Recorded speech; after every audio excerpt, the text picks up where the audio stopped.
Les nouveaux outils aujourd'hui que nous utilisons au quotidien, est-ce qu'ils ont stimulé de nouvelles intelligences ou est-ce qu'ils ont amoindri d'autres capacités? Alors, on peut considérer qu'en effet, les nouveaux outils numériques, par exemple, ordinateurs, robots, font qu'on va déléguer aux machines certaines tâches asservissantes pour l'homme. On voit pour la mémoire, par exemple, voilà. le calcul mental. C'est un autre aspect, la mémoire. La mémoire, c'est le second, c'est que la mémoire est devenue plutôt externe.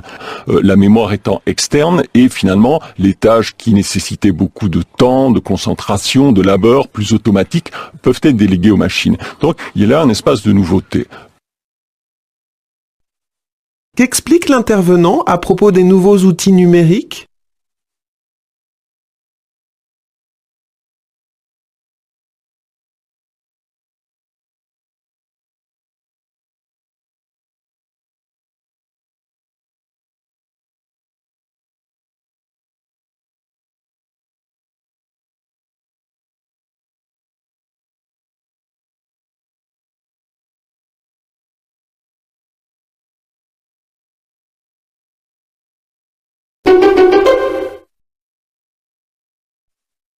Effectivement, la loi de 2001 a fait obligation aux banques de désigner un médiateur qui est là pour justement tenter de régler les problèmes. Et la FUB a fait voter à l'époque que les modalités pour saisir le médiateur doivent être précisées dans le relevé de banque et dans le contrat. Donc pour savoir comment saisir le médiateur, il faut lire le relevé de banque ou le contrat, on doit y avoir toutes les précisions. Le médiateur a 2 mois pour rendre un avis, ce n'est qu'un avis, entendons-nous bien, et là, disons qu'il y a parfois un petit problème. C'est d'abord peu de clients ont recours au médiateur, il faudrait être beaucoup plus, disons, nombreux, et deuxièmement, ce sont parfois des renvoyeurs de balles, c'est-à-dire ceux qui s'adressent à eux ont le sentiment qu'ils n'ont pas été compris ni entendus. Quelles sont les limites du recours au médiateur lors d'un conflit avec sa banque?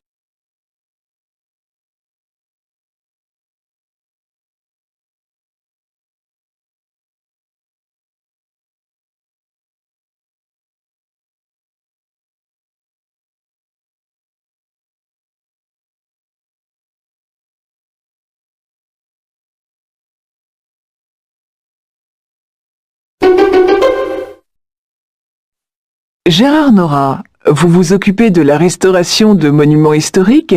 Comment s'y prend-on lorsqu'il faut refaire des éléments dont il ne reste quasiment aucune trace? Nécessité fait loi en la matière. Lorsqu'une peinture ou un vitrail, par exemple, ont complètement disparu dans une église, nous n'avons pas d'autre choix que de concevoir une œuvre moderne, selon les standards actuels. On ne fait pas un pastiche ou une imitation? Ce serait la pire des choses à faire à un monument. On sait que le faux contamine le vrai, et aujourd'hui, il règne une suspicion sur certains monuments parce qu'on a voulu faire du faux un mauvais escient, sans avoir le talent de ceux qui créaient les originaux aux périodes antérieures.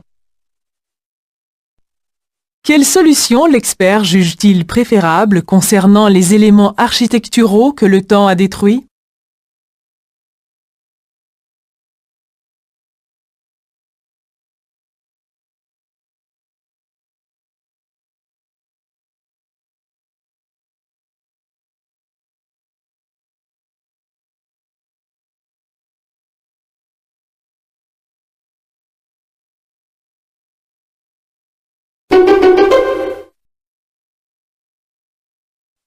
Dans les relations d'amitié virtuelles, bien souvent, les liens se créent d'un clic, se défont d'un clic.